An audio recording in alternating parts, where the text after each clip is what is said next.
I'm doing cardio, so let me know if it's too loud and you can't hear. And I'm high on a Wednesday night, just thinking about my life, what it is. So I just want to talk about where I've been at since shifting this page and closing down Underthing. Because I realized for a long time I felt like I was kind of hiding from it because I was just really afraid to,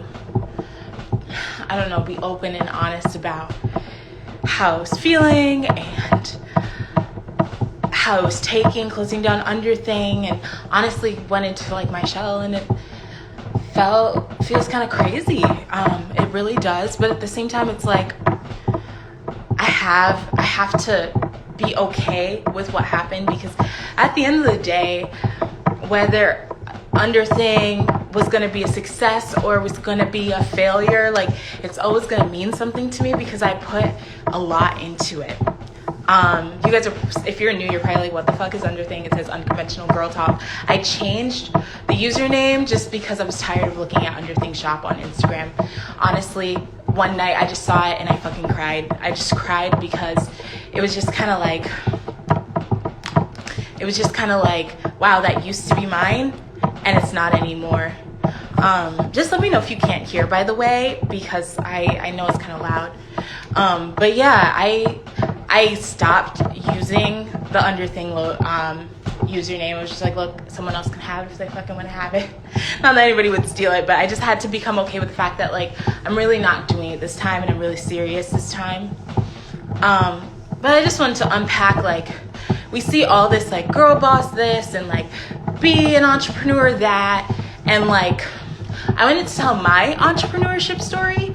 And I wanted to explain what it really, really is like, because I think everyone's people don't understand it's hard work. And duh, it's hard work. But people don't really understand.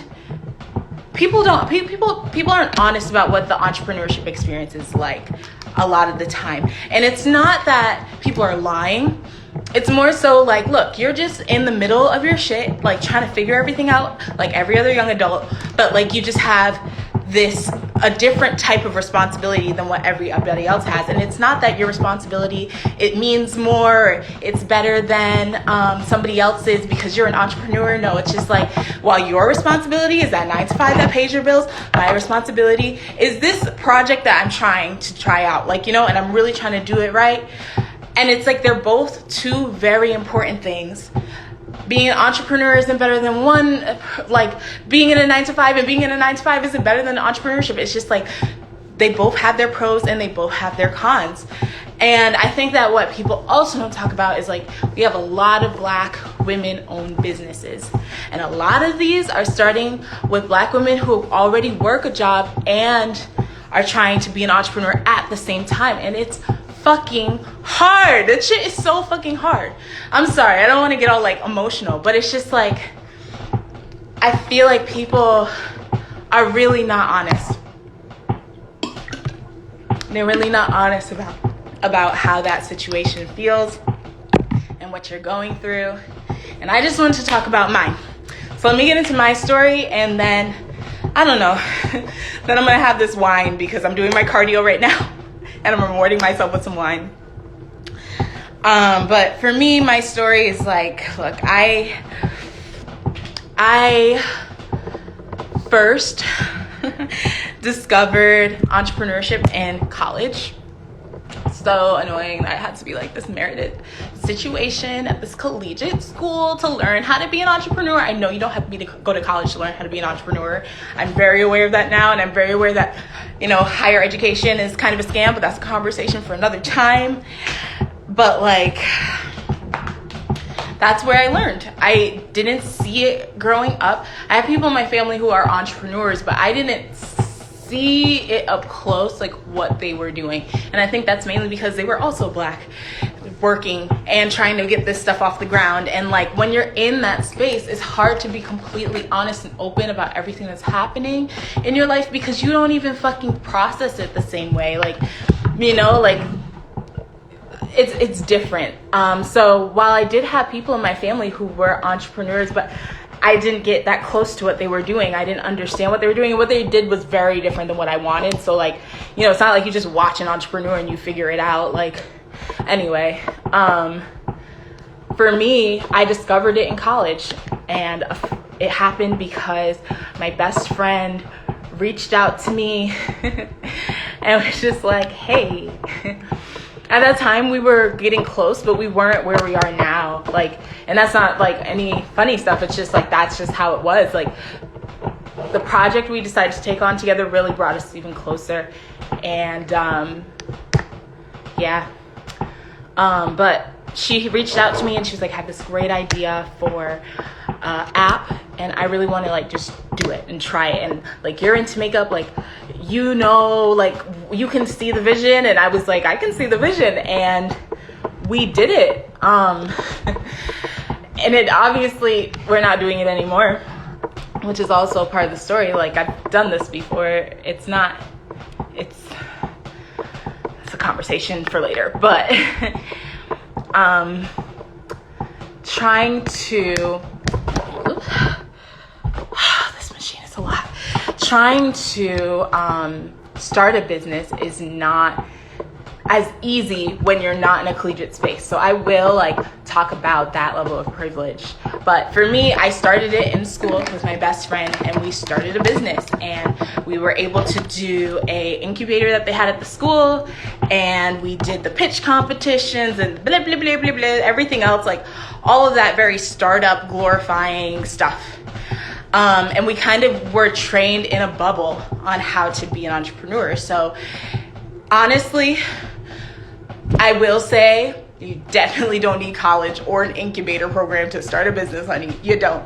But I will say I'm very, very grateful for that opportunity, because it's very seldom that Black women get to learn in a space of comfort. Like, we're oftentimes having to learn from a space where we're just being like pushed to our maximum, and we just got to figure it out. We got to figure it out. So we were able to be, I believe, as successful as we were because we were given enough of a safety net. Black women deserve safety nets. I'm not going to apologize about it. Conversation for another day. But we started that business, raised funds, did a bunch of stuff, and then it just came to this point where it was like, okay, we're in all this debt, and it's senior year. We have to, like, you know, graduate and get jobs one day and all that good stuff. So we decided to slow down on things, and then slowing down on things in college was really hard, so it became stopping. And so we stopped, and it was very hard to stop, because to me, it's like, for me, it was really hard to stop because for me, I realized I wrapped a lot of my identity into what we were doing, and I was really proud of it, and I deserved to be, but I had to learn that the same way someone is not just an accountant, they're human. The same way that somebody is not just a lawyer, like they're a person with a life. Like, you're not just an entrepreneur. And identifying so deeply with being an entrepreneur is real. It can be kind of toxic. And there's nothing wrong with like being proud of being an entrepreneur. That's not what I'm saying. I'm saying that, like, when you are nothing without the links in your bios and the ats and the hashtags, and if you feel like you are now less than, like, if you lost, like, I don't know, if you, for whatever reason, lost your ability to just be able to say, this is what I'm doing, and that's why I'm lit, and la da da da da da, then there's a problem. There's a problem, because it's the same thing as somebody who goes to college, gets 1,000,001 degrees, got degrees all over their wall, gonna pass down the degrees to their kids, and they're so wrapped in that identity that they need that. Like, you know, it's not healthy. It's okay to be proud. It's okay to want to talk about it and want to showcase it, but only you know. It's not something that somebody else can call out to you and tell you like, oh, you think you're this and you think you're that. That's not what it's about. It's more so about, like, if you know in your heart of hearts that, like, for yourself, about yourself, because you know yourself, that, like, oh my goodness, if I didn't have this stuff, I don't know what I would do.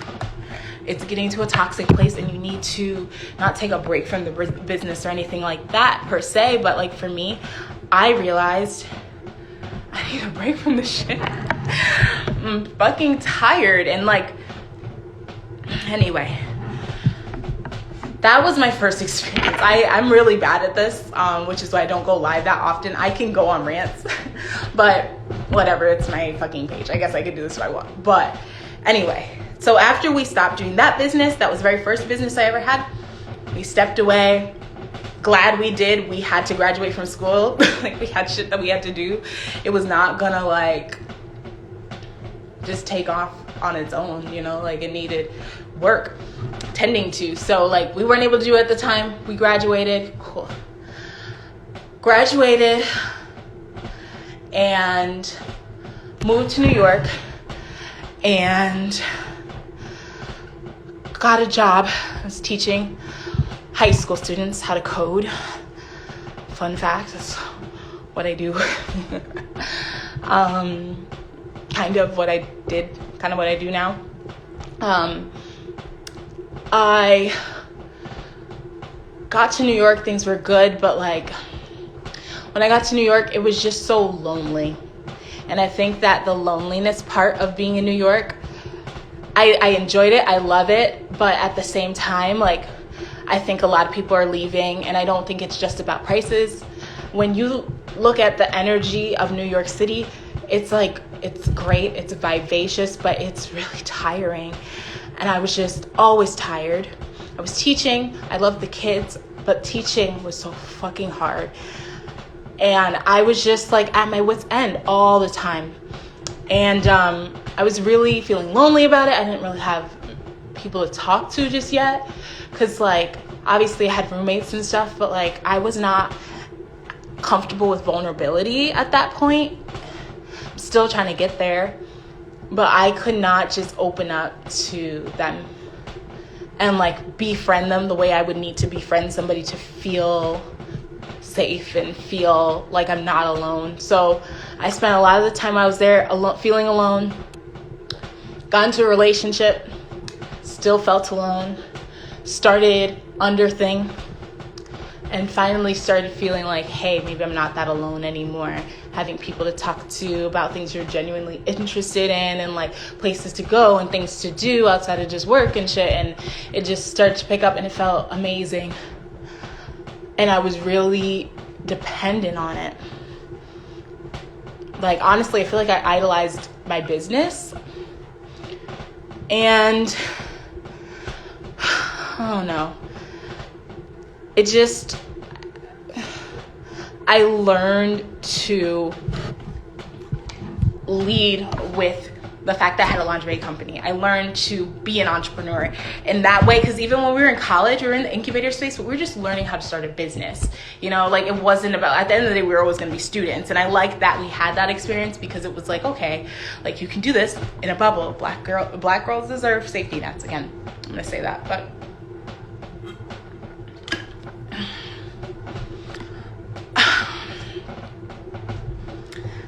sorry, I'm actually getting winded. I'm proud of myself because I've been trying to work out. I'll talk about that when I'm done telling the story. Long story. So I started underthing. I didn't feel lonely anymore because I wasn't comfortable with being alone with myself. And all of a sudden, it just felt kind of whirlwindy. Like, cool. Now I have friends. Now I have these things. Now I have all the stuff that I thought that I needed to like be where I needed to be in life. And that's not how life works. And I was honestly, and I'm getting worked up saying this, but I was honestly depressed. And Underthing was my outlet, you know? Honestly, that's why I started. I love lingerie. I love feeling sexy. I needed something because I was around people all the time. And I felt so alone in this huge ass city where nobody gives a shit about you. And it was fucking hard, you know? It just was. It was really hard. But I had my business to keep me warm. It's really what it was feeling like, you know? So here we are. It's 2020. Like I said in one of my old posts, I had started, I didn't end the relationship. My relationship ended last year in May, and like a month later, I just like closed everything down. I was just so over it. I had gone all the way to Summit 21. That's how some of you guys know this page, which is so lit. Like, if you know this page because of that, drop it in the comments. But like, people met me at 2190. I was at what felt like it should have been the pinnacle of like just successful Black girl entrepreneur. Look at me doing things. And I was fucking depressed. Like, I was so depressed. And it wasn't like the kind of depressed, like, I don't need to qualify it. I said what I said. I feel like what really had to pull me out of there was stopping Underthing, and just not just Underthing, a lot of things, but I really had to peel off all the little titles that I kept trying to attach to my name. Like Kyla Entrepreneur, no. Kyla living in New York City, that had to go, no. Kyla who is friends with XYZ, no. Kyla who works, all those labels I was putting on myself, I just had to get rid of them. They just had to go. I had to like pull them back because those labels were weighing me down. And when I really stepped back and looked at all of them, I didn't really want any of them. I wanted them in a very surface level way because, like I said, like I just loved what came with them. I didn't feel alone for the first time in years. It was crazy. It felt crazy. So once I like really stripped everything back, the last thing standing was Underthing. This summer, it was July, August, and everyone's back home. Everyone's having a hard time. And I'm just trying to figure this shit out. And for the first time ever in my life, I was attacked on the internet. And I was like, what the hell is this? And I had to unplug. I was like, this is like now at the point where like the thing that was making me very happy and became my creative outlet feels like a burden. And I hate having to do it. I think that's enough cardio. 17 miles. It just didn't even feel right because it's like, why would I hate having to do Underthing? It's the only thing on God's green earth that is completely and totally mine, and I hate it. I hate every moment of it. It's the only thing on God's green earth that is mine, and I hate it. The job, love that. I get paid, like all these different things. Even with the worst parts of them, I could still find love for them in some way. And it got to this point with Underthing where it was like, I am seeking to find the thing I love the most, and it's really hard. And I couldn't keep doing that. I had to step away. So I did that. I'm proud of myself. I'm actually writing an article for a friend of mine. I'm gonna link to her page in the comments of the video when I post it, but I'm writing an article for her. It drops in like January. Be ready for that after the holidays or around that time. And it's on why I stopped doing underthing and how I'm feeling now that I stopped. So I'm going to save that part for the article. Check it out. I'll also put the link in my bio when it goes live. But it's not been easy, but it's been good.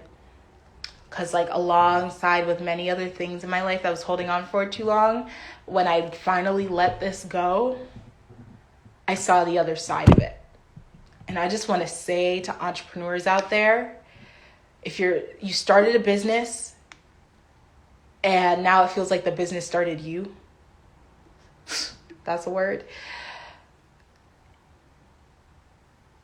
And I'm saying that in a negative way, not a good, because there's a positive way that can be. Like, I feel like the business made me who I am to this day, yes. But when you feel like the business is the reason why people even fuck with you, and no one, and you're feeling alone, and you're not even sure why you're doing this shit anymore, but you just know that, like, I have this link in my bio, and as long as it's there, people need to be talking about this right now. As long as there's a link in my bio, and as long as it's there, like, I mean something. You know who you are. I was that person, so I'm not even up here talking shit. You know who you are, and you know what you gotta do, boo. You already know, because you keep having this conversation over and over. And it's not saying quit, because it got hard. So don't even be in my comments with that bullshit, because I swear to God. But it's about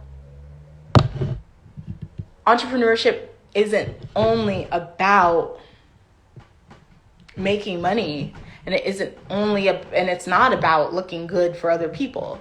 Entrepreneurship is about finding yourself and making it a profession. And I feel like that's the best part about it. That's where the rush comes from. It's making money too, obviously, but like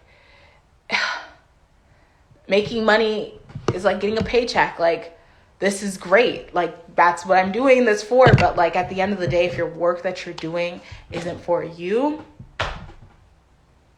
it's time to go. So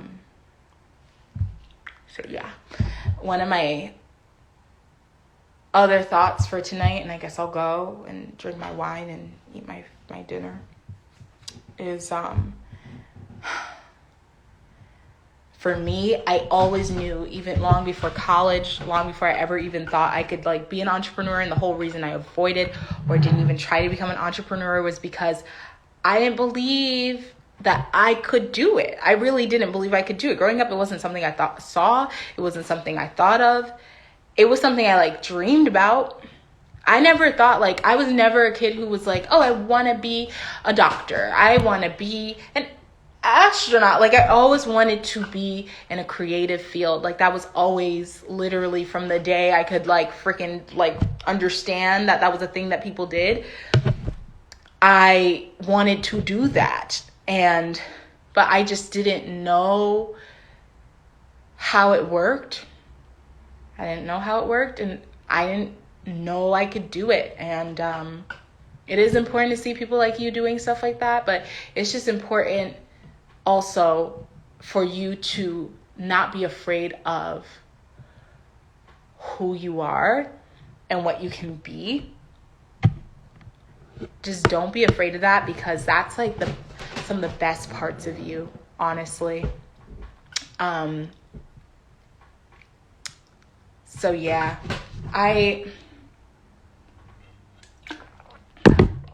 ooh, child. I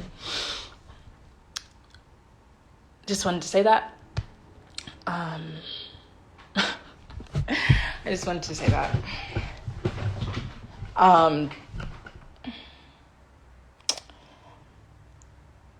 I always wanted to be creative. When we started, it was called Melix. It was originally called Beauty Beat. but somebody had the LLC, so, But I'm going to call it Beauty Beat because me and my best friend also decided that that's what it's actually called. But when we started that was the first time I felt like myself, and I loved her. I loved her so much. Like,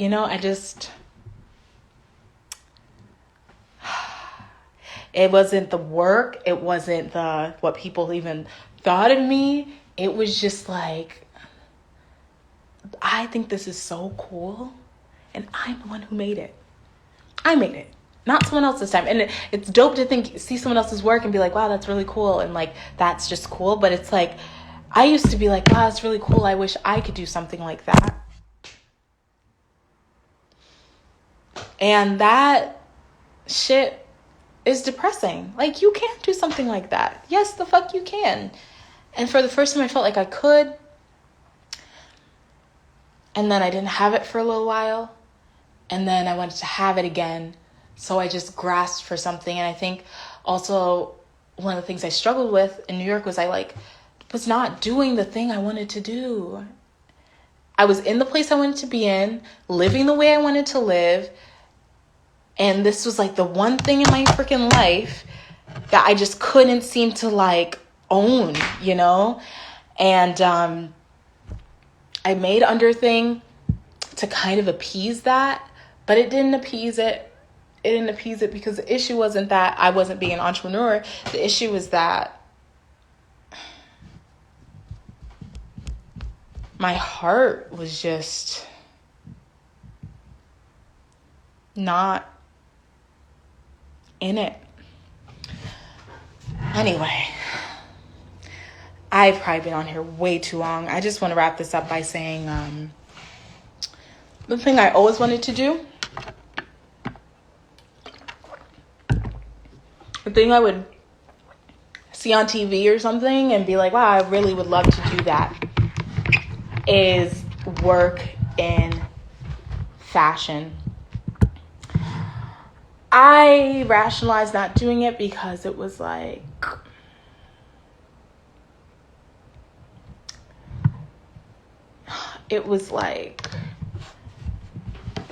you're not going to make any money. You didn't go to school for it.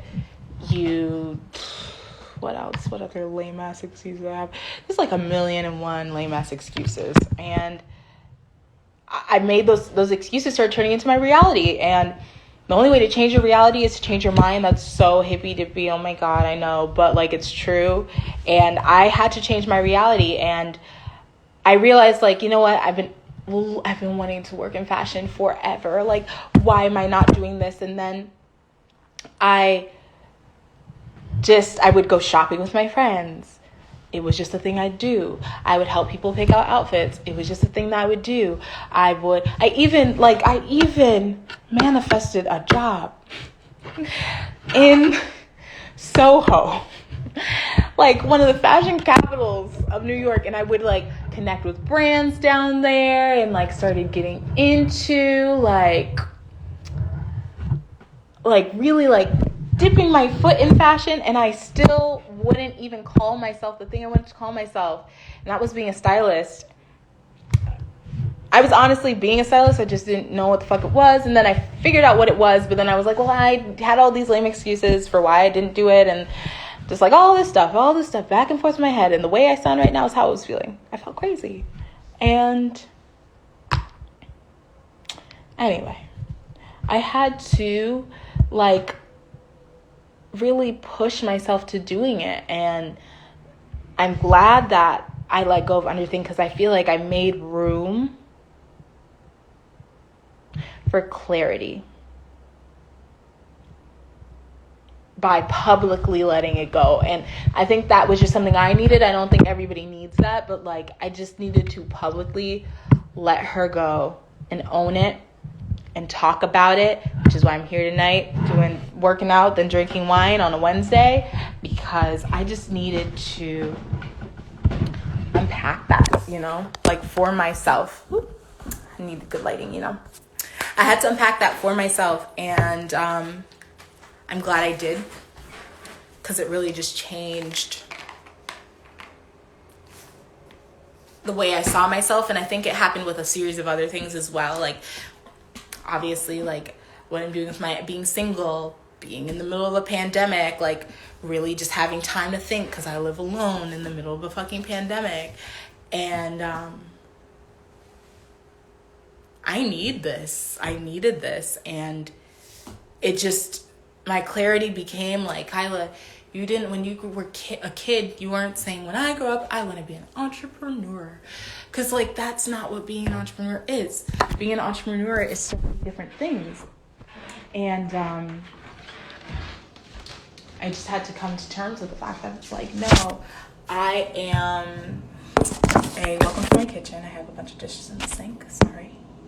I wanted to be a creative, and I wanted to make things that I thought were cool and be proud of that. And Underthink gave me a bit of that, but it also came with like the retail aspect, and it came with like the shipping and the wholesalers and the vendors, and that, while it's an important part of building that type of business, that wasn't even the type of business I set out to make in the first place. So it's just like, let's rewind, let's try this again. And I had to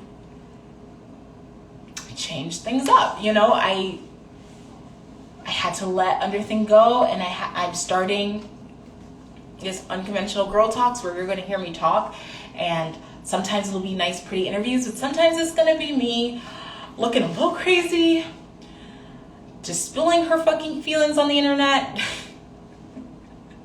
because clearly I'm crazy.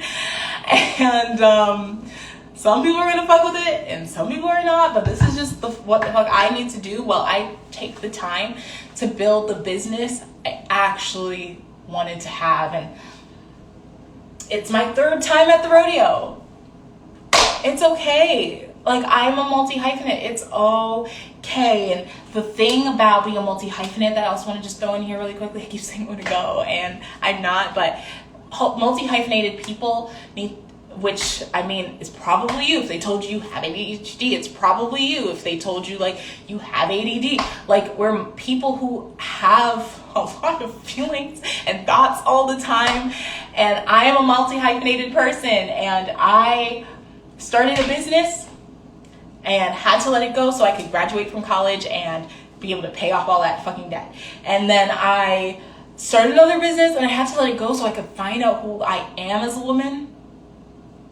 And now I'm going to start another business, and I want it to be successful. It is the thing that I've been saying that I wanted to do, but at the same time, it doesn't define me. You know, when a job ends, it doesn't define you.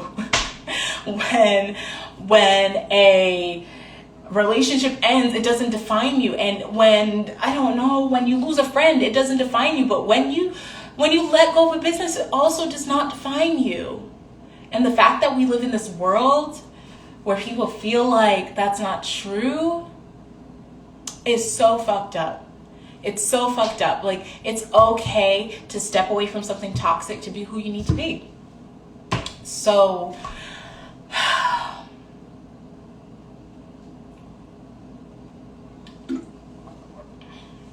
not always gonna be up here looking great. Sometimes I'm just gonna be sharing my feelings. That's because that's where this is for me in this time of my life right now. I just wanted to share the news that I am becoming a certified stylist. And again, like, you don't need merits to necessarily like tell you who you are and what you need to be, but like, I have a process for my entrepreneurship that requires research. I'm the type of person who needs to be guided through those things. I can't just do those things by myself. So this is the thing that I want to do, to give myself what I need to have to do this and step out on it the way I want to do it. And I'm taking my stylist classes. They end at the end of this month. It's really awesome. I'm really excited. And I plan on doing this the right way, doing this the way I want to do it. Taking my time and making something awesome. And I just promise myself that it will not define who I am. because nothing should. Nothing should. And, you know, I'm in this quarantine just trying to make it just like the rest of you guys, and I hope everyone's doing well as you can be doing right now. And yeah, try to get a workout in, try to get some sunlight, and yeah. Anyway,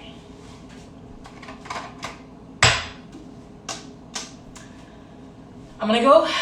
That's everything I have to say. I don't even know if I'm gonna post this because I don't know. This is not long. Bear with me. Have a great night. Bye. How do I even close this thing? Fucking Instagram. Don't know how to end this video. Well, cool. Yep, all right. Super awkward.